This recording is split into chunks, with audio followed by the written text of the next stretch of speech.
So welcome to Game Design Document, or GDD. In this video, we'll talk about and create the concept rules and initial requirements for the game. In fact, it's going to be your challenge to write that stuff out once we've discussed the game a little bit. We'll iterate around a loop, by the way, while making this game, which I'll introduce you to in a moment. We'll be constantly asking what's least fun. So as we go around this loop of working on the terrain and the tank and the weapons and that sort of stuff, we'll keep coming full circle and saying what's least fun and trying to make sure that the thing is always getting more and more fun. All the time it's getting more fun, it's worth developing. Remember that we're not AAA studios here, right? We don't have $1 million art budgets. We need to try and do the best we can with our lower budgets and focus on our game being fun. So let's find the essence of the fun in this game, is basically what I'm saying. So we're gonna write out concept rules and requirements, but before we do, let's go and take a look at the research that we did from the last video. So I've played some World of Tanks. I've actually really enjoyed it. Probably played it a bit longer than I should have done. Had a look at some tank videos. Done all the things I've asked you to do, basically. Did you note how the controls work in World of Tanks? That the left stick moves your tank around in a forward, backwards, left, right sort of way, but that the gun stays pointing in the same position.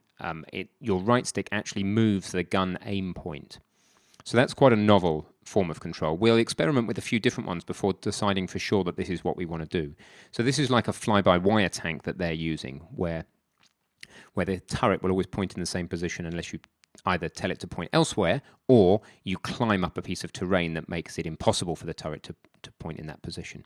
So it's quite interesting. It works quite well. It's certainly good for shooting. It doesn't really give you much of a sense of driving the tank, I don't feel.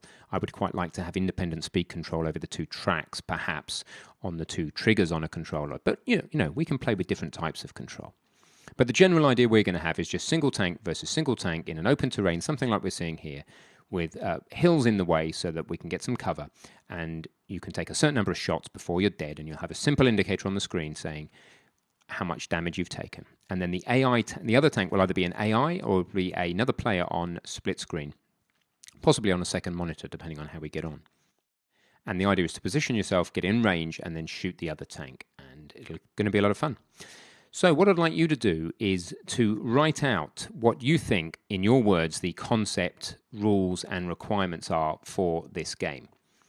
And remember that the concept is just like a paragraph saying what it's all about. The rules are how you win, how you lose, what you're allowed to do, what you're not. And the requirements, think about sound effects, think about art, think about music, think about things like that.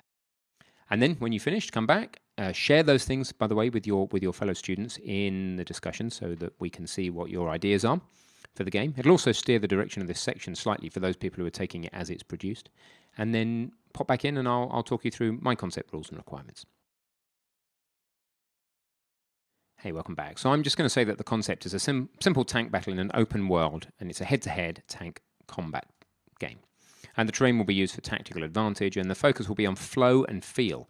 We just want this to flow well and feel good. The rules, well, you can move anywhere in the terrain, which is surrounded by mountains, so you can't get out the terrain.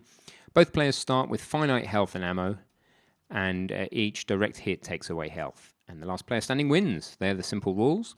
And the requirements. Well, sound effects wise, we're going to need a gun firing, an explosion, maybe the barrel going up and down, the turret moving, and the engine sound.